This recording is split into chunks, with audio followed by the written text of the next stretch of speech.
Annyeonghaseyo, perkenalkan nama saya Kasyaan, saya dari kelas 10-4. Di sini saya akan menjelaskan materi biologi kelas 10 yaitu tentang bakteri. Kira-kira apa ya yang akan saya jelaskan tentang bakteri? Yuk simak videonya. Pertama, pengertian bakteri. Bakteri berasal dari bahasa Yunani yaitu bakterion atau bakterium yang berarti tongkat atau batang. Pengertian bakteri sendiri adalah organisme sel tunggal yang bersifat prokariotik yang tidak memiliki membran inti dan berukuran sangat kecil. Lantas, ciri-ciri bakteri apa ya? Ciri-ciri bakteri yang pertama, berukuran sangat kecil. Ciri-ciri yang kedua, karena ukurannya yang begitu kecil, maka bakteri hanya dapat dilihat melalui mikroskop. Ciri-ciri yang ketiga, bakteri memiliki dinding sel. Ciri-ciri yang keempat, walaupun bakteri memiliki dinding sel, tetapi bakteri tidak memiliki membran inti atau yang disebut sebagai prokariotik. Ciri-ciri yang kelima, bakteri bersifat uniseluler atau bersel satu. Ciri-ciri yang keenam, habitat bakteri yang luas atau disebut sebagai kosmopolit. Ciri-ciri yang ketujuh, bakteri dapat hidup secara berkoloni. Ciri-ciri yang kedelapan adalah sebagian bakteri dapat melakukan endospora. Endospora adalah bentuk pertahanan bakteri saat berada di lingkungan yang tidak menguntungkan. Selanjutnya, saya akan menjelaskan tentang struktur bakteri. Kira-kira apa aja struktur bakteri? Struktur pertama, kapsul. Kapsul berupa cairan yang berbentuk padat. Kapsul memiliki fungsi yaitu sebagai alat pertahanan dan pelindung bakteri. Yang kedua, sebagai sumber makanan pada bakteri. Yang ketiga, sebagai alat pelekat pada inang. Dan yang keempat, untuk mencegah bakteri mengalami kekeringan. FYI ini guys, tidak semua bakteri mempunyai kapsul. Struktur yang kedua yaitu ada dinding sel. Dinding sel tersusun atas peptidoglikan. Dinding sel sendiri berfungsi sebagai pemberi bentuk pada bakteri. Struktur yang ketiga ada membran plasma. Membran plasma berfungsi sebagai yang pertama tempat pembentukan mesosom. Yang kedua sebagai alat transport elektron dan proton. Dan yang ketiga sebagai tempat keluar masuknya senyawa. Lalu yang keempat yaitu ada sitoplasma. Sitoplasma kemungkinan besarnya bersifat cairan.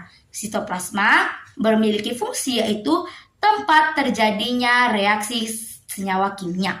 Yang kelima ada ribosom. Ribosom adalah organel kecil yang berada di sitoplasma. Ribosom berfungsi sebagai tempat terjadinya sintesis protein.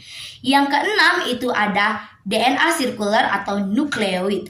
Nah, DNA ini berfungsi sebagai tempat kromosom dan DNA berkumpul. Yang ketujuh ada plasmid.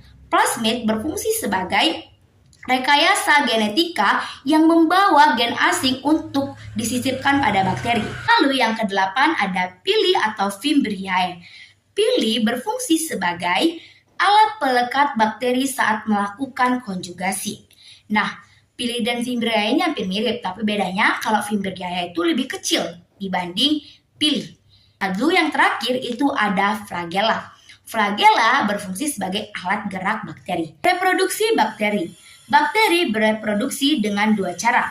Yang pertama secara seksual dan yang kedua secara aseksual. Saya akan membahas keduanya. Yang pertama, secara seksual. Bakteri bereproduksi secara seksual dengan melakukan perpindahan DNA atau yang disebut sebagai rekombinasi genetik. Hasil dari rekombinasi genetik ini menghasilkan dua sel bakteri. Nah, metode dari rekombinasi genetik ini terbagi menjadi 3 tahap. Tahap yang pertama ada transformasi. Tahap ini adalah proses perpindahan materi genetik DNA secara langsung ke dalam bakteri. Proses yang kedua yaitu transduksi. Transduksi ini adalah proses perpindahan materi genetik satu bakteri ke bakteri lain menggunakan perantara bakteriofag. Yang ketiga yaitu konjugasi. Konjugasi adalah proses perpindahan DNA secara kontak langsung antara sel bakteri yang berdekatan. Selanjutnya yang kedua, reproduksi bakteri secara aseksual. Bakteri bereproduksi secara aseksual melakukan pembelahan biner. Proses pembelahan binder pada bakteri diawali dengan pemanjangan sel dan replikasi DNA pada sel induk. Kemudian, dinding sel dan membran plasma akan mulai membelah.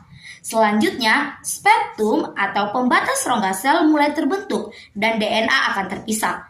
Dan akhirnya, sel-sel akan terpisah menjadi dua. Sekarang, saya akan menjelaskan tentang klasifikasi dan peranan bakteri. Nah, apa aja ya kira-kira klasifikasi serta peran bakteri? Pertama, saya akan menjelaskan tentang klasifikasi bakteri. Klasifikasi bakteri yang pertama adalah klasifikasi bakteri berdasarkan bentuk. Berdasarkan bentuk, bakteri terbagi menjadi tiga. Yang pertama ada basil atau bacillus, yaitu berbentuk batang. Basil ini terbagi menjadi monobasil, yaitu hanya satu batang, streptobacillus, yaitu berbentuk rantai, yang ketiga ada diplobacillus bergandeng dua, dan yang keempat ada Coccobacillus di mana bentuknya ini agak bundar sedikit. Kedua adalah coccus atau berbentuk bulat seperti bola. Terbagi lagi menjadi yang pertama Micrococcus sel tunggal, yang kedua Diplococcus yaitu bergandeng dua, yang ketiga Tetracoccus, keempat ada Staphylococcus yaitu bergerombolan, yang kelima ada Sargina yaitu bergerombolan berbentuk kubus, dan yang keenam yang terakhir adalah Streptococcus yaitu bergerombolan berbentuk rantai. Bentuk bakteri yang ketiga yaitu adalah spiral atau spirilium yaitu berbentuk lekung. Terbagi menjadi yang pertama Vibrio berbentuk seperti koma, yang kedua ada spiral, yang ketiga ada spiroseta. Selanjutnya, klasifikasi yang kedua adalah klasifikasi bakteri berdasarkan jumlah flagelanya. Klasifikasi bakteri berdasarkan jumlah flagela dibagi menjadi yang pertama atrik, tidak memiliki flagela. Yang kedua monotrik, hanya memiliki satu flagela. Yang ketiga, lophotric, mempunyai sejumlah flagela pada salah satu ujungnya. Yang keempat, amphitric, mempunyai sejumlah flagela pada kedua ujungnya. Kelima, yang terakhir adalah peritric, mempunyai sejumlah flagela pada seluruh permukaan tubuhnya. Klasifikasi yang ketiga adalah klasifikasi bakteri dengan cara mendapatkan makanan. Yang pertama ada bakteri autotrof. Bakteri ini mampu memproduksi makanannya sendiri dengan cara mengelola bahan anorganik menjadi organik. Lalu yang kedua bakteri heterotrof. Bakteri ini memperoleh energinya melalui bahan organik dan organisme lain di sekitarnya. Klasifikasi yang terakhir adalah klasifikasi bakteri berdasarkan dinding selnya. Nah, klasifikasi bakteri berdasarkan dinding sel ini ditandai dengan perwarnaan gram, di mana terbagi menjadi gram negatif dan gram positif.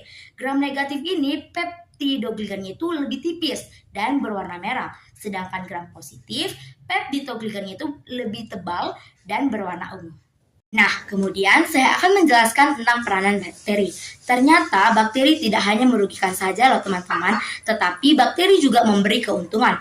Maka dari itu, bakteri berperan menjadi dua. Yang pertama, bakteri menguntungkan, dan yang kedua, bakteri merugikan. Yang pertama, bakteri menguntungkan.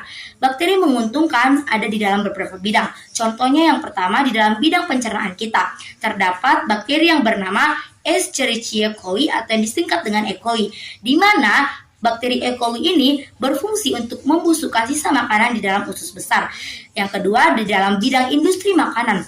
Contoh bakterinya adalah Lactobacillus casei, di mana berguna dalam pembentukan yogurt serta keju. Yang ketiga, dalam bidang obat-obatan. Contohnya adalah Bacillus brevis, yang berguna dalam pembuatan antibiotik tirotrisin. Dan yang keempat, dalam bidang pertanian. Contoh bakterinya adalah Rhizobium leguminosarum. Selanjutnya, yang bakteri kedua adalah bakteri merugikan. Contoh dari bakteri merugikan adalah yang pertama, Salmonella typhi yang menyebabkan penyakit tifus. Yang kedua, bakteri Mycobacterium tuberculosis yang menyebabkan penyakit TBC. Dan yang ketiga, bakteri Treponema pallidum yang menyebabkan penyakit sifilis. Mungkin cukup sekian yang dapat saya sampaikan. Jikalau ada salah kata, mohon dimaafkan. Sekian dari saya, terima kasih. Bye-bye.